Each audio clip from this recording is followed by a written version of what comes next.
sih sebetulnya. Kita mulai dari, jadi sebetulnya Maya-nya itu kerja dengan sistem database. Mungkin kalau kalau project lain kayak 3D Studio Max itu hanya dalam satu file ya. Jadi kalau kita mau mau bawa projectnya, bawa kerjaan kita ke tempat komputer lain, cukup file 3D Studio Max-nya aja.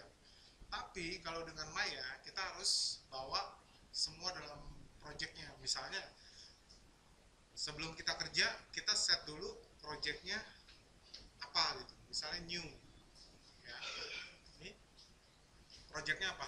Misalnya, ya saya kasih nama ini aja. Itu cancel. Alamatnya ini ya.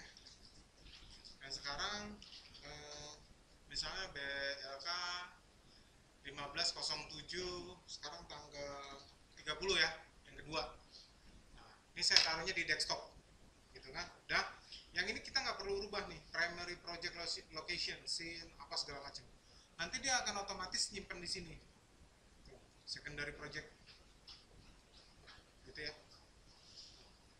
Nah, translator data, apa segala macam, custom data location, add new rule, kita mau naruh apa, misalnya temporary texture atau apa, ini masukin aja di sini ya.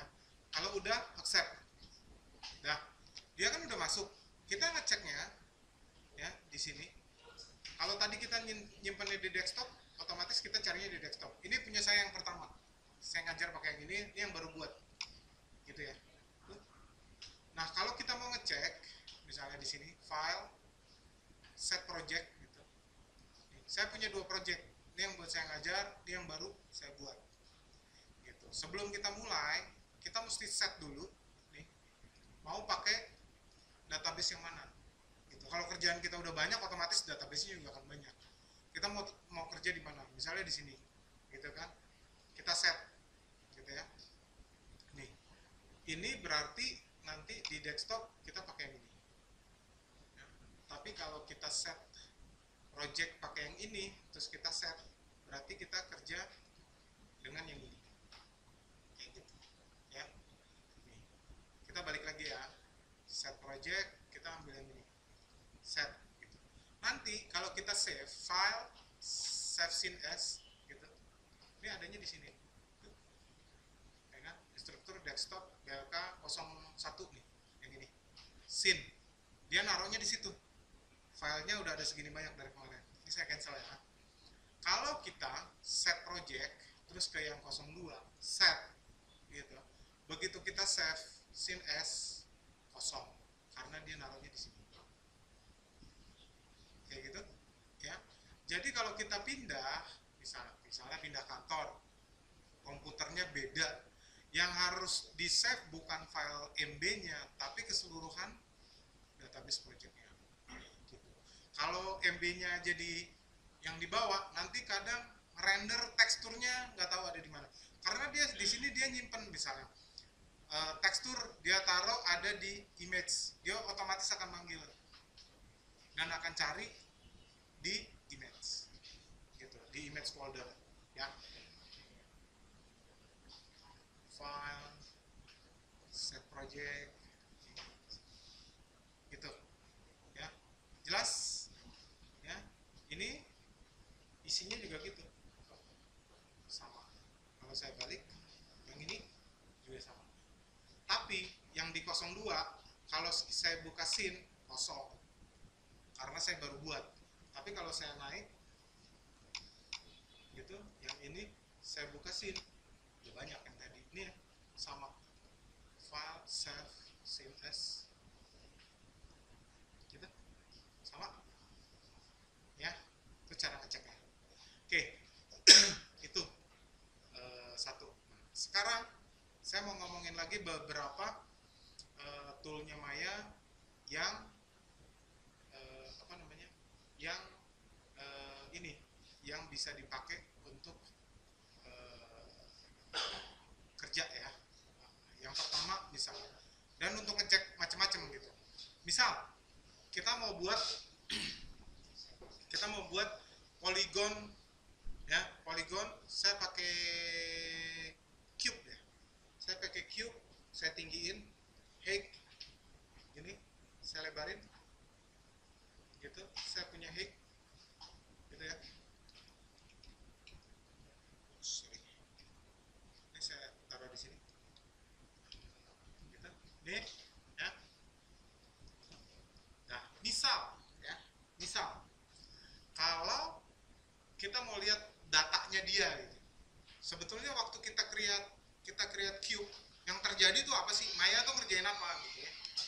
ngelihatnya di sini. Pertama, kita perlu tahu itu ada window outliner.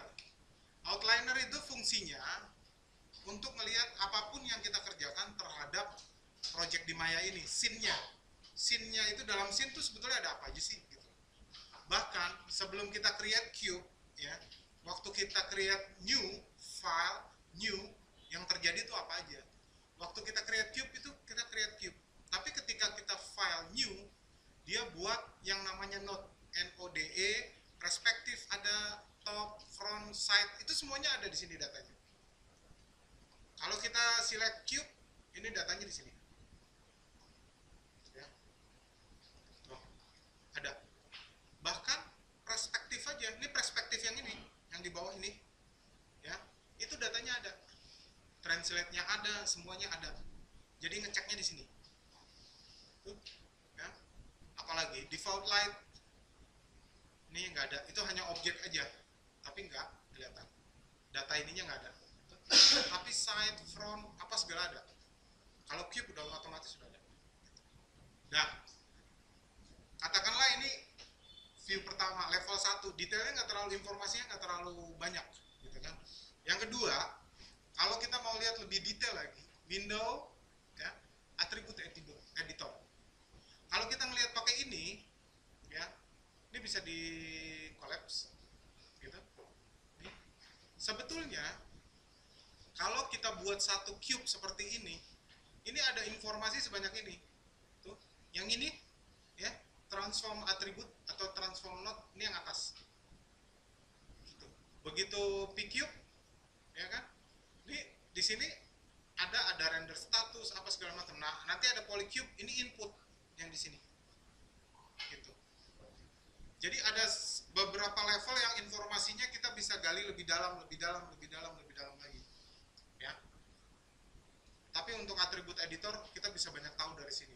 Macam-macam kita bisa rubah juga. Gitu. Ini shape, gitu ya. Misalnya render status. Waktu kita ngerender, yang ngerender apa aja, gitu kan? Primary visibility, gitu kan? Misalnya nih ya, primary visibility ya. Ini saya render ya. Ini keluar hasil rendernya. Tapi kalau saya turunin, di sini ada primary visibility, saya off, ya kan? Terus saya render, hilang. Jelas? Ya. Jadi kalau sebelahnya tiba-tiba geser ke meja Bapak Ibu, tiba-tiba visibility-nya dicabut, terus kita kebingungan, kok nggak render nih, kok nggak render? Ah, bisa ngecek lah, gitu ya. Tuh, ini, gitu. Nanti ada cast shadow, motion blur, visibility, visible in refraction, apa segala macam, double side, ceknya di sini. Di render status, ya. Terus ada mesh control, ya, mesh mode, displacement, apa segala macam, cek di sini dulu. Gitu. Tuh, ini ya. Windows attribute editor, ini ya. Terus kemarin yang kita mau ngeset color, ya, di Maya default materialnya itu Lambert 1. Kalau kita klik kanan, ya, kita klik kanan, assign new material, kita kasih blend, dia otomatis ngasih blend. Ya. Kalau ini seleksi kita lepas, select lagi, blendnya ganti, ya, diganti jadi blend. Lambertnya sudah dilepas, gitu. Nih, mau diterangin, digelapin, tadi, gitu. Warnanya, klik, mau pilih yang mana, serah. Gitu. Jelas ya? Oke. Ini saya tutup. Itu cara ngeceknya. Gitu. Terus setting preference, ini semua setting ada di sini. Ya, dari mulai interface, displaynya. Ya, ini yang polygon, vertex, normal, semua ada di sini. Kalau mau nampilin apa segala macam bisa di sini. Subdiv, font, polygon, nanti ada NURBS, ya kan? Animation, gitu. Ya. Terus setting. Kalau yang nanya undo, gitu. Saya masih queue size-nya masih 50. Kalau mau unlimited, pindahin ke infinite, ya. Terus ada modeling, ya kan, save action, GPU, cache, rendering, apa segala macam di sini, ya, animation. Terus di sini mungkin yang penting time slider, ya. Oke, di time slider playbacknya tolong di set bukan play every frame, tapi real time, ya, itu real time. Terus di setting time-nya, ya, time-nya itu FPS-nya, FPS itu frame per second, ya, frame per detik. Yang 24 itu untuk film. Kalau untuk TV atau video kita pakai 25 PAL. Jadi tolong di set ke 25. Gitu. Tapi kalau udah jatuh ke komputer play aja, terima aja berapa aja. Gitu. Tapi kalau nanti mau ke TV itu harus 25 frame per second. Video juga 25 frame per second. Jangan lupa. Ya. Kayak gitu. Dah? Oh ya. Terus di sini ada world coordinate system. Up axis-nya Y. Tapi kalau mau ke Z silakan. Tapi jadinya beda sendiri. Animate-nya juga nanti akan beda sendiri. Gitu? Jelas ya? Oke, ini saya save. Nah, misal kalau yang tadi saya balik ke atribut editor. Nih. Default-nya ketika kita buat cube, ini ada transform node. Yang ini. P-cube shape tuh yang ini, nggak ada. Cuma kalau mau ngelihat atribut dari shape itu cuma ada di atribut editor. Lalu ada input di sini. Terus material, gitu ya. Ini kan default. Misal ya, saya mau deform atau modify pakai band, misal ya, create deformer non-linear band. Ya, saya masukin nih. Kalau udah saya wireframe view. Tuh di dalamnya ada.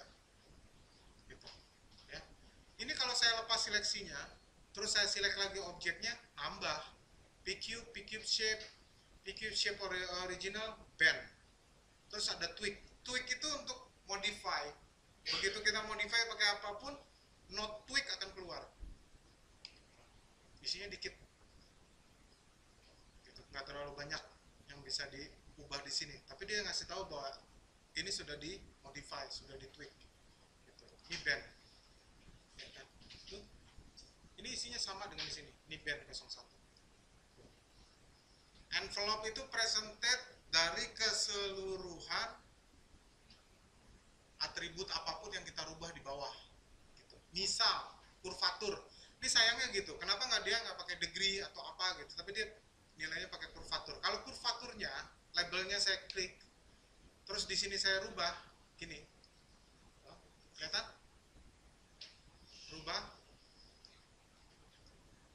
gitu ya, ini di sini. Nah, kalau nanti ketemu low bound sama high bound, simpelnya begini, high bound itu setengah ke atas, efeknya setengah ke atas. Kalau low bound itu setengah ke bawah. Gitu. Nah, di sini envelope-nya 1. Ya. 1 itu maksudnya aktif. 0 itu nggak aktif. Lebih pada binary code semacam itu. Kalau ini kita masukin 0, dia langsung nggak aktif. Meskipun kurvaturnya nyala. Misalnya kurvaturnya 45 gitu. Ya kan? Bandnya aktif. Tapi envelope-nya nggak akan berpengaruh terhadap objeknya. Kalau kita masukin 0,5, dia cuma berpengaruh setengah. Begitu kita masukin 1, masukin full. 2 kali lipat. Gitu? Jelas? Ya. Misal, contoh. Saya mau low bound-nya minus 1-nya, saya cabut. Saya 0. Berarti bawahnya nggak masuk. Gitu? Karena dia not terpisah, band ini, kalau kita lihat di sini kan ada p-cube sendiri tuh, cube-nya sendiri, band handle-nya sendiri. Karena apa? Bandnya itu terpisah, kita masih bisa geser. Itu nggak nempel. Beda sama Max. Kalau Max bandnya itu jadi satu sama objek. Kelihatan? Ntar saya ulangi lagi waktu animation lebih detail lagi untuk ini ya. Tapi sekarang saya mau jelasin gimana pakai atribut editor untuk ngecek objek isinya atribut apa aja. Kalau saya turunin gitu. Gitu. Dia masih ada scale apa segala macam masih ada. Tuh. Misalnya gini, ya kan? Terus saya ambil ini ya. Saya lepas dulu, masuk. Ini ada band. Gitu kan? Ini 45 kurvaturnya. Saya bisa terusin. Gitu. Ini kemungkinan bisa diketik. 360 jadi satu. Gitu. Kalau di rotate nggak kelihatan ya.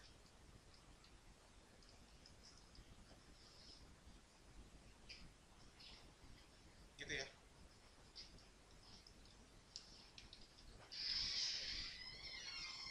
Kelihatan? Ini band. Misalnya envelope-nya saya off, dia balik normal. Ya. Terus saya masukin nih, create deformer non-linear twist. Ini yang gampang diingat aja, saya ngambil twist tuh atas bawah. Saya balikin lagi ke wireframe supaya kelihatan yang kerja di dalamnya gimana. Tuh, ya. Ambil twist. Tuh, ada start angle 0 yang di bawah startnya, end angle yang di atas. Ini kalau saya masukin kayak gitu. Gitu. Ini kan kayak orang jalan ya. Nah, ini juga begitu, low bound, high bound, ini ada tengahnya. Kalau ini saya cabut, bawahnya nggak kepake. Dia naikin apa namanya start angle-nya dia di tengah. Mau balikin lagi, ini start.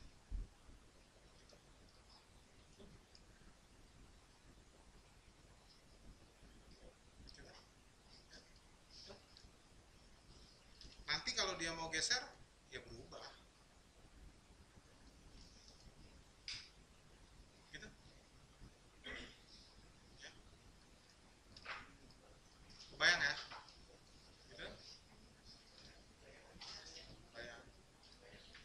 Kebayang-bayang apa kayak gitu. Nih misalnya, saya set cube ya. Saya taruh di sini nih.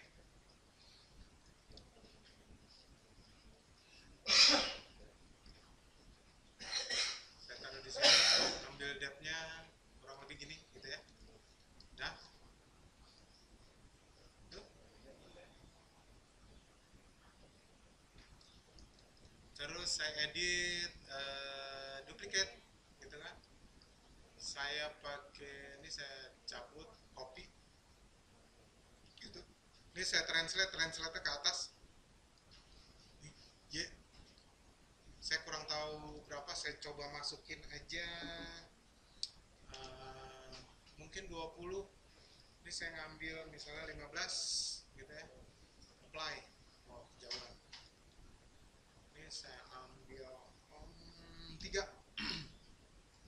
Oh, gitu. Misal, ya kan?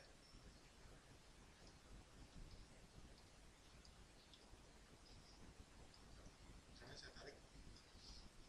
Gitu. Terus misalnya saya ke polygon dulu sebentar ya. Combine, ini kan jadi satu. Saya balik lagi ke sini. Create deformer misalnya. Kita pakai twist. Start angle.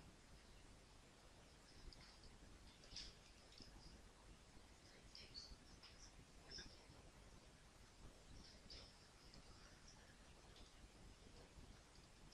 Misalnya 90 gitu ya. Dan terus kita geser.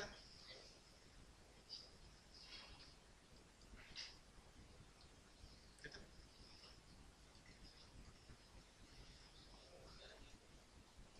Gitu ya.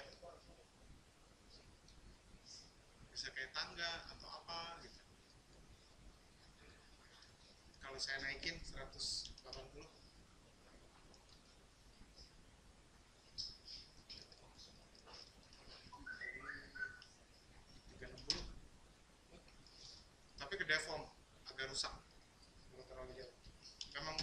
fungsinya sih agak mirip-mirip aja kayak gitu ya. Dan nih hasilnya yang gini, ini bekas yang tadi gitu. Ini sih di delete yang semua ini di dalamnya ada berarti tuh, ada transformnya ya.